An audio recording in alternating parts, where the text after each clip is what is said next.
Peace. What's going on today? We are at Amico's farm at Truly Living Well. We are doing our Saturday market. And yeah, we're doing it every Saturday now. Kind of just started doing our own farm stand. We were moving food and produce in a lot of different other ways to entities, bigger, smaller scale, personal chefs and stuff like that. But now we're doing our own stand here weekly. So that's what we got going on.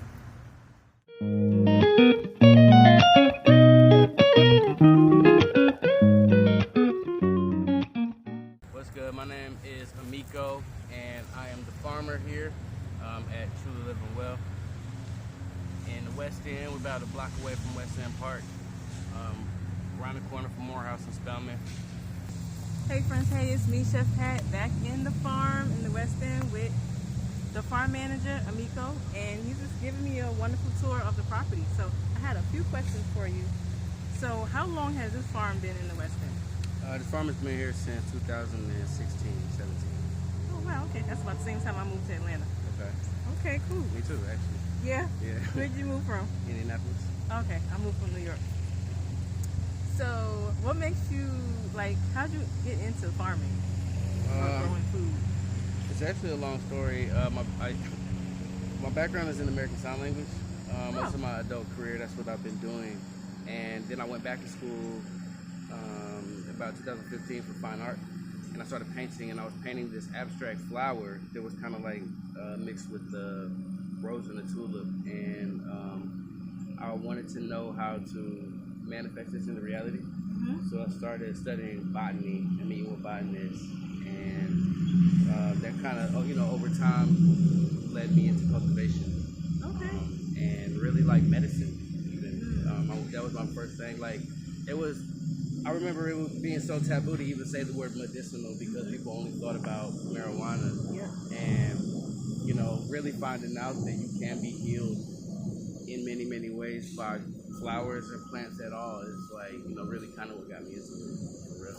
And then when I moved here, here to Atlanta in 2017, I really just met some really good mentors and got taken under the wing of some really good people in agriculture and urban ag who just led me in the directions that I needed to get me here. I think it's really interesting how people can come different pathways to end up. I came through my cooking background, and I got sick. Well, I found out I wasn't well, and I had to have surgery last year. And to prepare myself for this major surgery, I started a garden. Okay. And that made me feel, just set my mind and just in a mode of peace to just get prepared to get better, even with whatever they needed to do.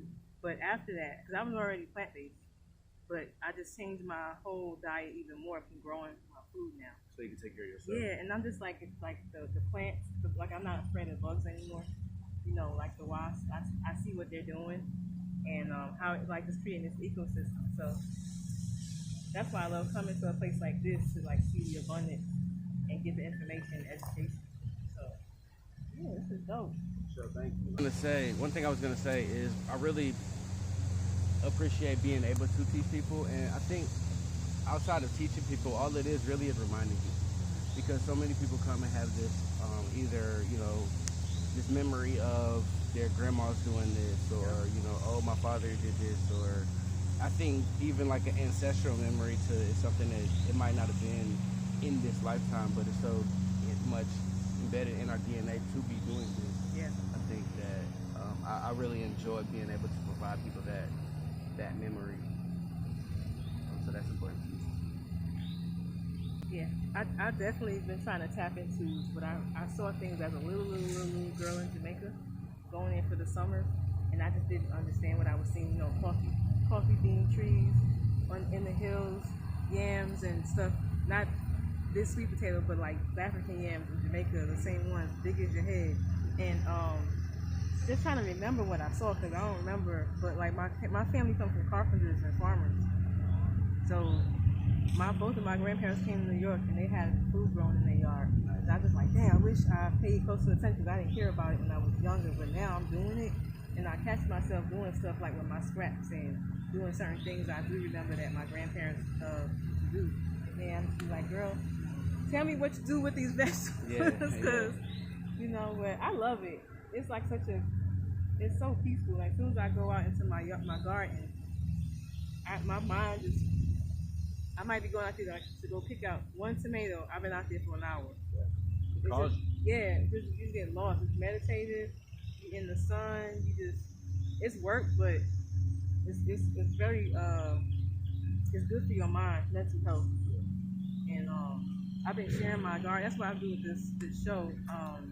So All Purpose Vegan was the brand, and I just have a job now. I stopped doing the private work, but I wanted to make my garden my center stage. Like I want to have dinners in my yard. I want people to come over that just need to have like building out this little oasis, just a beautiful ecosystem to just be, you know, with nature and have less, you know, Bermuda grass and more natural, you know, native plants and things that I can, like this morning, like, you know, my mom, she eats meat and everything, and that's cool. I'm not beating nobody in my family about meat and stuff, but this morning she had a breakfast was alive, you know. We had like, what's that flower? That's cereal? Never say that word. Yeah, that's right. Yeah, those. And I picked the okra, I picked the tomatoes, I picked everything we ate. I picked it this morning. Right. It's just, the tomatoes taste different from the grocery. Everything tastes better. Yeah. Even if it's small, it tastes way better. So, yeah, I mean, I really appreciate, I was in here like, I was at Disneyland. I was like, oh my God, like I love this. This is amazing. I'm very proud of this. You should be. This year. So are you going to be selling any seeds or anything like that? Yeah, I can. I do work very hard to save to every single plant whatever. Every single plant that we have, we save seeds from for the past 2 years, and we're heirlooming almost everything now at this point. So yeah, I can provide some seeds. I was looking for something, but I didn't see. I see something that looked like, you don't have callaloo. You know what that is? Amaranth. I mean, so the you purple. call callaloo amaranth? Yeah. It's the same thing? Yeah. There's two kinds of amaranth. So the big tall plant you see back there, the purple. Yeah. That's amaranth. But then there's also a green amaranth that's more, you use really more so for callaloo. It's growing wild in some places. I saw it. I actually just saw this right here. That's it. Yeah. Oh, but we use it as a pest, as a trap crop, because you see they eat the leaves. Yeah. So we usually do them on the ends. That's why like most of the amaranth we have is on the ends, and all the pests will be drawn to those. So this is the same. This is what's callaloo that I eat. Callaloo. It's usually a mix. I don't even think it's one. Yeah, it might be a mix. So the grain though. So that red one there looks like. These are the seeds. So all these will grow, unfortunately. But this is a grain. So you use this like tofu. I think it's hard. So that's green, but that's the seed. He said he put it in for a bug deterrent. For them to eat that instead of the other stuff. That's what that tall plant. That's what the purple one is. That's the purple one. That is the one that in Jamaica and all this thing. And even that Facebook of that.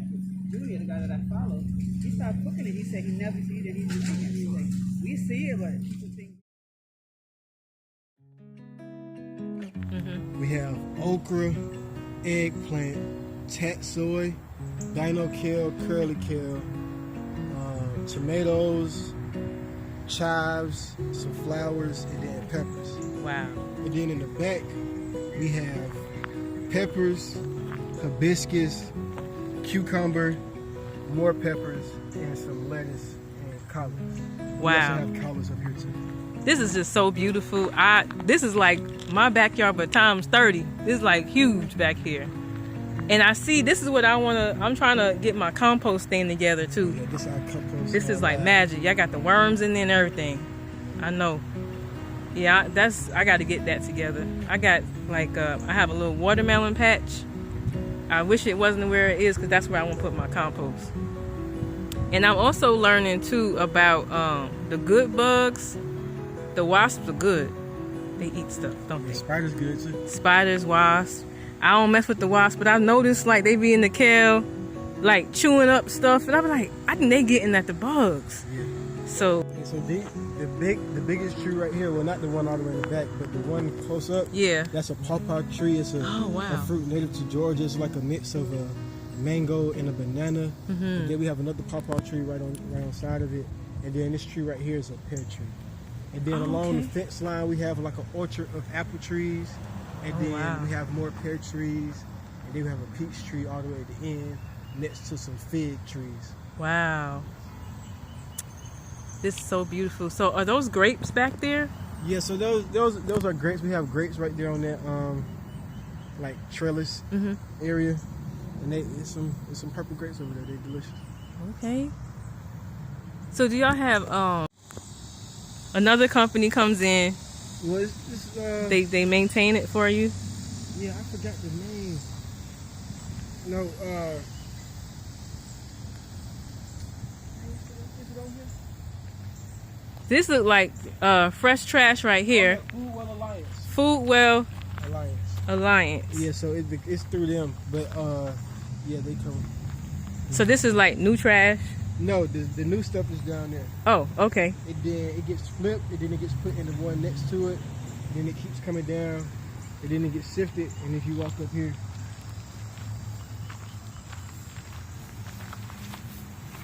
you see this the compost that's ready to use. Oh, yes. This is just for y'all? Y'all sellers? Yeah, just for us. It gets sold and Beautiful. Look at this okra. Look at the stalks on this okra. I have never seen okra like this. I think I have one time as a little girl in Jamaica. I saw okra this big, but I've never stateside seen okra grow. This looks like callaloo right here. I think that's callaloo. I'm gonna ask him, can I have a piece of that? Little seeds. I think that's callaloo. That's what I was asking him about. This. This? Yeah, this part. Yeah. I think that's callaloo. If I'm wrong, I don't know. I think he called this amaranth? No, it's not. Amaranth? Oh, that is the same as this. So is this a vegetable? Yes, I think so. This is, It's something that grows in wow, grows in Brazil. I see they've had a little bit of bug issues. He said he's Brazil. It's having. a herb? It's beautiful. It's pretty. I don't know. Grapes. I don't know what the variety are. He didn't say Concord or anything, but I'm gonna give one a try. Ooh, juicy. Let's see. Ooh. That one. Like sour. It got seeds in it. Like a muscadine. Purple grapes. That's really good. I want to do. Oh, I should have kept. You can't grow these from the seeds, can you? I have seeds. Oh. Yeah, you can grow them from seeds. It just takes a little time. You try some.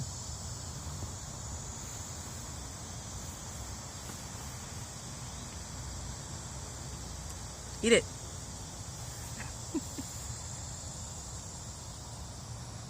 Beautiful. Curcular. So I do definitely see seeds. I just don't know what anything is.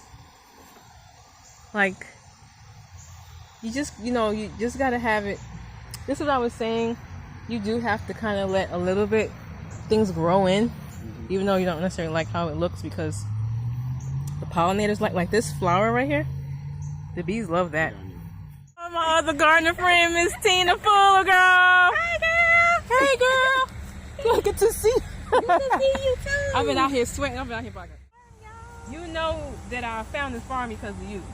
Did you? Yeah, you I posted it. You posted it a few months back, and I was like, "Where the hell is that farm?" And then I'm like, "How much?" I just wanted to highlight to y'all real quick. So remember how we cut down all those amaranth? So essentially, and I was saying how the seeds grow. Essentially, seeds fell out of, and a lot of them fell over. These are from the seeds that fell literally from the one that was there. I was wondering if you planted those. Because remember, we planted these more recently, but these are literally just from the seeds that fell out of those. I want to. That's fire. So many of them. 70 pounds? Okay, she said 70. You said 50. I say, How many was 55? I say 40. 35. You said 70? Yeah. I said 63.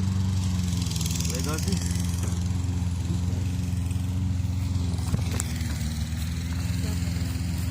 You want to get the tomato? What's that stuff up here? Oh, y'all volunteers? We're interns. Oh. All right. Amico's gonna weigh these tomatoes. We're gonna see who got it right. Eggplant, tomatoes. Yum.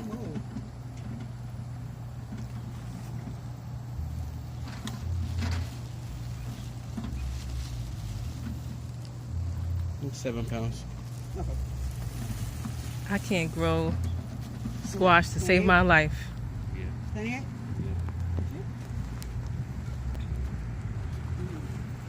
I would say how absolutely amazing this experience at this local farm here in the West End of Atlanta, Georgia has been an amazing experience. I'm so motivated, so inspired I learned so much from visual, from learning from the young man that works here, how to build my ecosystem, how to support the plants, how to support the wildlife in the area, even with my little yard, to just create a wonderful space for things to thrive and a learning space. So thank you for joining me here at our farm in the West End. I will put their contact information at the end. What did you get? Come in.